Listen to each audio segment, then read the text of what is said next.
Welcome to Tales with Ghost King, your podcast for the bizarre, the weird, and the spooky.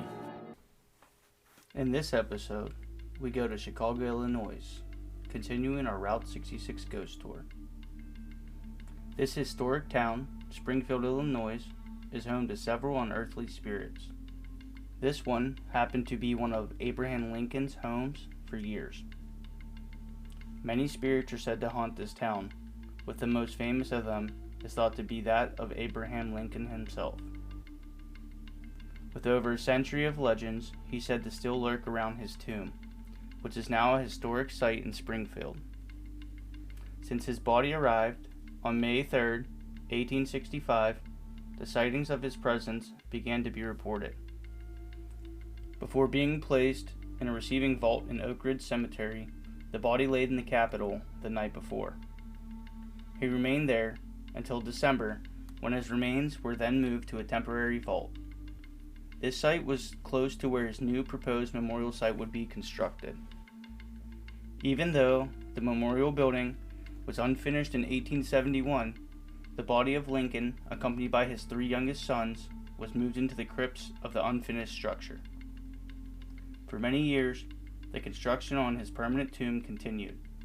During this time, witnesses would see Lincoln wandering about near the crypt. Others, though, would report they heard crying or even footsteps near the site. The memorial was eventually completed in the year 1874. Upon its completion, Lincoln's remains were entombed into a marble sarcophagus and placed into the chamber that is known as the catacombs, which was in the center of the burial room. 2 years later, in 1876, several criminals from Chicago broke into the tomb, hoping to kidnap his corpse and use it for ransom. However, this attempt failed because it was said one of the gang members was a Secret Service spy. As the years continued to pass, so did the reports by staff members and tourists. Most notably, they had reported uncomfortable feelings, often hearing phantom footsteps, and others claimed to hear whispers or muffled voices. They also heard weeping as well. The Oak Ridge Cemetery has another legend. It is that of a small boy and a floating woman in a red cape, whose apparitions have been known to appear on the property. There are reports that Lincoln had been seen walking the streets in Springfield that surround the original courthouse. He has also been known to roam the hallways of his former residence. Some have also reported seeing Mary Lincoln, who is thought to roam their old house, which is located on South 8th Street. This house is said to have a long history of hauntings. The stories often include that of toys which appear to move on their own, as well as an apparition of a woman. It's widely speculated that it's Mary who haunts this residence. Although today, the house is owned by the National Park Service, who employees deny any reports that paranormal activity has occurred. The site has been restored to its 1860s original appearance and is the centerpiece of the Lincoln Home National Historical Site. It currently resides in a 4-block neighborhood in which the park has also restored. Another ghostly house located in Springfield is the Dana House. This house was built by a renowned architect by the name of Frank Lloyd Wright in the year 1902. The original owner is said to still reside here. A socialite, Susan Lawrence Dana, had the house designed for her, where she would host a variety of events and fancy parties. She was known for being a very charitable contributor for many causes throughout the city.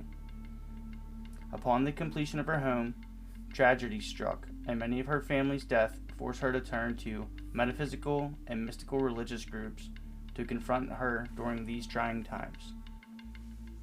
She quickly became one of the city's most prominent spiritual leaders, a movement that spread across America during the turn of the century. The parties she used to host became spiritual, and her home was turned into a spiritual center, where seances were commonly held. This residence also became the gathering place for the occultist. When her cousin, who had lived there for many years, passed away, Susan was left alone. In 1928, she decided to move to another home where it was less costly and more modest. Years later, in 1942, Susan was declared incompetent and then admitted into a local hospital where she later died in 1946. Susan's assets and belongings were inventoried in 1943, then later sold at public auction in 1943. The following year, her house was then sold. Today, the residence is managed by the state of Illinois, who of course denies that any paranormal activities occur on the property. Visitors and staff have reported that inside the house, objects move on their own, and the sounds of people that can't be seen can be heard speaking throughout the house. In 1855, the third oldest continuous occupied governor's mansion in the country was built. Many governors and their families have used this residence throughout history. The structure has stood through many events throughout the state's history. One that may have been the most trying was the Civil War. Governor Richard Yates and his family reside here at the time of the war. His wife Catherine is known for making her presence known by tampering with electronics such as smoke detectors and other electronic devices. The most active area is upstairs, where a portrait of her hangs. She was said to have trapped a state trooper inside of an elevator for hours. This mansion is available to the public during certain hours of the day. The Springfield Theater was built in 1951. They hosted performances there until 2004, when they moved to a new location. The original building has said to have been haunted for centuries. An actor named Joe Neville, on May 13, 1955, left the theater, arrived home, and committed suicide. During an audit, Joe was accused of misappropriating funds. Joe was considered unfriendly and eccentric, but he loved the theater. He was scheduled to perform his first lead in an upcoming show before he killed himself. The theater continued on with the show after his death. During the show, it seemed Joe had returned with a vengeance. Immediately, strange events began to occur at the theater. Lights began to turn on and off on their own. Doors began to open and close on their own. Others claimed to have seen the apparition of Joe. Two men were building a set when one of them expressed skepticism about the ghost. Then a saw started up on its own, and plywood fell to the floor, and a ladder was pushed over.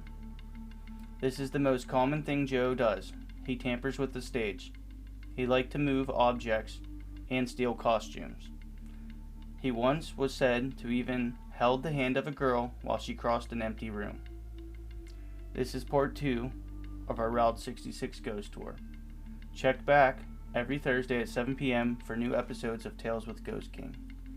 Don't forget to hit that follow button and share with your friends. Thanks for listening.